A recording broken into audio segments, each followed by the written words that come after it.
Wie groß muss der Mindestradius bei einem Carsystem sein? Wenn man auf seiner Modellbahnanlage recht wenig Platz für großzügige Kurvenradien von Modellstraßen hat, kann diese Frage entscheidend sein, ob man ein solches überhaupt einplanen kann oder eben auch nicht. Speziell, wenn man keinen Verkehr im Kreis herum vorsieht, sondern die Fahrzeuge irgendwann einmal wenden müssen, kann der Platzbedarf für die dann notwendige Kehrschleife rasch knapp werden. Zumindest ist es mir bei der Planung meines aktuellen Bauprojekts so gegangen. Bei genauerer Betrachtung meines Gleisplans konnte ich immerhin 3 Stellen identifizieren, die bereits in der ersten Bauphase Platz für einen Wendehammer mit 20 cm Durchmesser bieten würden. Das sieht recht plausibel aus. Liegt der Durchmesser eines entsprechenden Wendehammers im Vorbild doch ebenfalls bei 16 bis 25 Metern, was umgerechnet auf H0 18 bis 29 cm entspricht. Aber können dort Straßenfahrzeuge und speziell auch LKWs in einem Zug wenden? Denn Vor- und Zurückrangieren fällt in dem Fall als Option ja eher weg. Das Faller-Car-System hatte ich bereits frühzeitig im Laufe meiner Planungen ausgeschlossen, wird hier doch ein Mindestradius von 15 cm empfohlen. 30 cm Platz für eine Kehrschleife gibt es hinter meinem Bahnhof definitiv nicht. Aber wie sieht es mit Wiesmann Carmotion aus? Nun, wenn man sich die Homepage des Herstellers anschaut, dann spricht er von mindestens 95 mm Radius für das Magnetband. Wenn man noch das Ausschwenken der Fahrzeuge nach außen berücksichtigt und weitere 20 mm addiert, was für Pkw und Lkw knapp ist, aber hoffentlich ausreichen sollte, Busse brauchen gegebenenfalls sogar noch mehr, kommt man auf einen Platzbedarf für eine Kehrschleife von mindestens 23 cm. Für die Platzverhältnisse bei meinem ersten Bauabschnitt eigentlich ebenfalls zu viel. Aber die gute Nachricht vorneweg: 23 cm für einen Wendehammer ist nicht das letzte Wort. Vor August 2024 wurde auf der Homepage von Wiesmann noch ein Mindestradius von 75 mm genannt. Auf Basis dieser Angabe habe ich hinter meinem Bahnhof eine Kehre mit einem Radius von 8 cm eingebaut. Mit dem Platzbedarf zum Ausschwenken der Fahrzeugfront nach außen ergibt das eben die zur Verfügung stehenden 20 cm Durchmesser. Sobald das erste H3-Fahrzeug lieferbar war, der Mercedes-Benz Rundhauber mit Gesteinsmulde, habe ich diesen auch gleich bestellt. Und tatsächlich, dieser kommt ohne Probleme, Umbauten oder sonstige weitere Maßnahmen anstandslos durch die Kehrschleife mit 8 cm Radius. Dann jedoch die negative Überraschung. Das zweite lieferbare H3-Modell, der Magirus Deutz, wurde aus der Kurve getragen und kam nicht durch die zugegebenermaßen sehr enge Kehrschleife. Mittlerweile hat auch Wiesmann die Angaben bezüglich des Mindestradius auf der Homepage geändert und empfiehlt nun einen Radius des Magnetbandes von mindestens 95 mm. Nur das hilft mir jetzt auch nicht weiter, denn dafür gibt und gab es hinter meinem Bahnhof Weltheim schlichtweg keinen Platz. Deshalb habe ich angefangen zu recherchieren und zu experimentieren, welchen Mindestradius die Fahrzeuge benötigen und welche Mittel es gibt, die Fahrzeuge dazu zu bewegen, auch problemlos durch engere Kurven zu fahren. Was ich dabei gelernt habe, möchte ich heute in dem Video zusammentragen. Die LKWs von Wiesmann mit einem kurzen Radstand, namentlich die Actros-Modelle und die auf Basis des Mercedes-Benz Rundhaubers, befahren wohl alle bereits ab Werk anstandslos einen Radius von rund 75 mm. Die Magirus Deutz Version haben jedoch einen etwas längeren Radstand und benötigen einen größeren Wendekreis. Diese brauchen ohne Umbau und mit einem Magnetband als Führung eher 90 bis 95 mm Mindestradius. Sollen diese ebenfalls engere Radien, wie zum Beispiel meine 80 mm befahren, so müssen die Modelle meiner Ansicht nach zwingend umgebaut werden. Entscheidend dürfte hier der Lenkeinschlag der Vorderräder sein. Nachdem ich das Chassis meines Mageos Deutz an den Stellen, an denen die eingelenkten Räder anstießen, um 1 bis 2 mm geschliffen habe, fährt auch dieses Modell anstandslos mein Wendehammer. Das stärkere Einschlagen der Räder scheint den minimal längeren Radstand damit ausreichend zu kompensieren. Für den Umbau habe ich die Vorderräder mit dem Führungsschleifer ausgebaut. Dazu genügt es, den kleinen Spind mit einem Schraubendreher herauszuziehen. Dann kann die Achse komplett ausgebaut werden, ohne den Stress, die winzige Schraube zu lösen.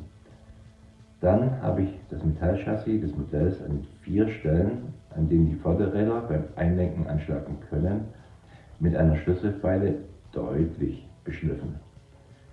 Bei dieser Prozedur habe ich immer wieder die Vorderachse eingebaut und beobachtet, wie sich das Kurvenverhalten langsam verbessert, bis der Mageos Deutz schlussendlich nun ebenfalls absolut sicher und ohne zu untersteuern durch meine Wendeschleife kommt. Bei mir war dies tatsächlich des Rätsels Lösung und das Befallen des Fahrgestells hat die Kurvengängigkeit bei meinem Modell entscheidend verbessert. Allerdings kann ich natürlich keine Garantie dafür geben, dass diese Nacharbeit wirklich bei jedem funktioniert. Genauso wenig, dass durch das Herumvorwagen an dem fabrikneuen Modell nicht die Gewährleistung löschen oder ein anderweitiger Schaden entstehen könnte. Für mich war diese Operation aber der einzige Weg, den ich gesehen habe, das Fahrzeug für mich nutzbar zu machen. Bei Fahrzeugen des VLK-Systems habe ich selbst zwar keine persönlichen Erfahrungen.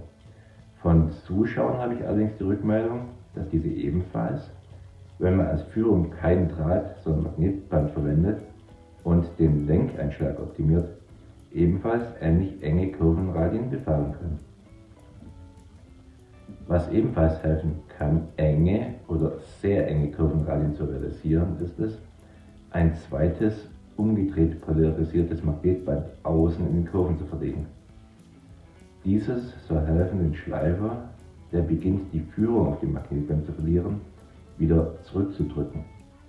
Mit dieser Teststrecke habe ich das ausprobiert. Auf ein Holzbrett habe ich 2 mm Korbtapete aufgeleimt und darin mit Hilfe eines Cuttermessers Nute für die Magnetbänder eingeschnitten.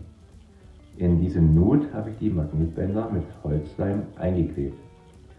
An Kurvenradien habe ich 8 cm, noch ohne Magnetband, 7, 6 und 5 cm gewählt. Um besser zu sehen, was passiert, habe ich das Ganze lediglich mit transparenter Folie abgedeckt. Tatsächlich erreiche ich so, dank dieses Kunstgriffs, sichere Kurvenfahrten beim Radius von 70 mm. Bei 6 oder gar 5 cm hilft aber auch das zweite Magnetband leider nicht mehr.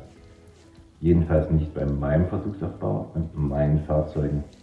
Hier fliegen sie immer aus der Kurve und das selbst bei Schrittgeschwindigkeit. Um noch engere Kurven befahren zu können, müsste man den möglichen Lenkeinschlag der Fahrzeuge wahrscheinlich noch einmal vergrößern. Das heißt, das Chassis weiter beschleifen. Aber das will ich eigentlich gar nicht, denn nach dem moderaten Umbau und mit dem zweiten Magnetband schaffen wir schon die 7 cm Kurve, während ich ja nur 8 cm auf meiner Anlage benötige. Zweitens wirken zu enge Kurvenradien auf dem Modellbein irgendwann einmal unglaubwürdig. Wobei die 16 cm auf meiner Modellbahn noch halbwegs vorbildnah sind, haben echte LKWs doch typische Wendekreise zwischen 12 und 20 Metern, was umgerechnet auf H0 14 bis 23 cm wäre. Wenigstens solange der Wendekreis mit geringer Geschwindigkeit befahren wird und nicht mit Vollspeed wie auf der Autobahn. Zumindest näher am Vorbild als ein ICE in voller Fahrt auf einem 36 cm Kreis, was umgerechnet einem Halbmesser von kaum mehr als 30 Meter entsprechen würde. In Realität sind die Kurvenradien auf Schnellfahrstrecken aber mehr als 2000 Meter und fast 100 Mal so groß. Ist doch schon der minimale Kurvenradius auf einer Nebenbahn, die mit lediglich 45 km/h befahren wird, gerade einmal 180 Meter, was auf den H0-Maßstab übertragen 2 Meter wären. Da wirken ja schon die 1 bis 2 Meter Kurvenradien auf meiner Paradestrecke spielzeughaft. Aber das ist ein anderes Thema. Deshalb zurück zu den minimalen Kurvenradien beim Wiesmann Car Motion System. Es gibt auch noch andere Aspekte, die die Kurvengängigkeit der Fahrzeuge positiv oder negativ beeinflussen können. Zum Beispiel die Stärke des Magneten auf dem Führungsschleifer, das Drehmoment, mit dem die Schraube des Führungsschleifers festgezogen wird, die Gewichtsverteilung auf Vorder- und Hinterachse oder auch die Beschaffenheit des Untergrunds. Nach meinem Empfinden spielen all diese Parameter eine gewisse Rolle. Am wichtigsten ist aber ein ausreichender Lenkeinschlag und eine gute Führung des Schleifers über dem Magnetband. Die Geschwindigkeit spielt im H0-Maßstab, anders als beim großen Vorbild, hingegen keine allzu große Rolle bei der Stabilität in der Kurve. Auch bei deutlich höherer Geschwindigkeit kommt der Magirus Deutz LKW immer noch stabil durch die Wendeschleife mit nur 14 cm Durchmesser. Der LKW, der vor dem Umbau und ohne zweites Magnetband noch nicht einmal die 16 cm Kehre geschafft hat. Zusammengefasst lässt sich sagen, dass hoffentlich alle Wiesmann Car Motion und wohl auch die meisten Faller Carsystem-Fahrzeuge durch Kurven mit Radien von rund 95 mm und größer kommen. Zumindest solange die oben genannten, nennen wir sie einmal Basisparameter wie Verlegung des Magnetbands, Ustage des Führungsschleifers etc. grundsätzlich halbwegs passen. Einige der Modelle können zudem bereits ab Werk deutlich engere Kurven befahren. Und mit einem Umbau und einer Optimierung der Fahrzeuge kommt man in einen Bereich von 7 cm und eventuell sogar noch darunter. Allerdings kann ich natürlich keine Garantie dafür geben, dass das in jedem Fall auch so gelingen wird.